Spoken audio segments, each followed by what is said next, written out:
This content creation is that hard. Content create చేయడం చాలా హార్డా? అవ్వచ్చు, కాకపోవచ్చు, కానీ కన్సిస్టెంట్గా కంటెంట్ క్రియేట్ చేయడం మాత్రం చాలా హార్డ్. మనం చేద్దాం అనుకున్నప్పుడల్లా స్ట్రగుల్స్ వస్తూ ఉంటాయి. బట్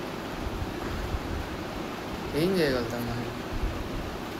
చాలామంది చెప్తూ ఉంటారు, అరే వీడు ఏం చేస్తున్నాడు, జస్ట్ వ్లాగ్స్ చేస్తున్నాడు కదా, వీనికి ఇన్ని మిలియన్ సబ్స్క్రైబర్స్ అని. వాళ్ళు కూడా అంటారు, రియాక్షన్ ఇస్తారు, మీరు ఒకసారి చేసి చూడండి. నేను ఒక 5-6 days చేసి చూసినాను, అర్థమవుతుంది వాళ్ళు ఏం చెప్తున్నారు. కన్సిస్టెంట్గా ఏ పని చేయడమైనా హార్డే, దానికి కొంచెం దమ్ము ఉండాలి. రేపటి నుంచి కన్సిస్టెంట్గా వీడియోస్ అప్లోడ్ చేయడానికి చూస్తాం. మరి చూద్దాం నా దగ్గర ఎంత దమ్ము ఉందో.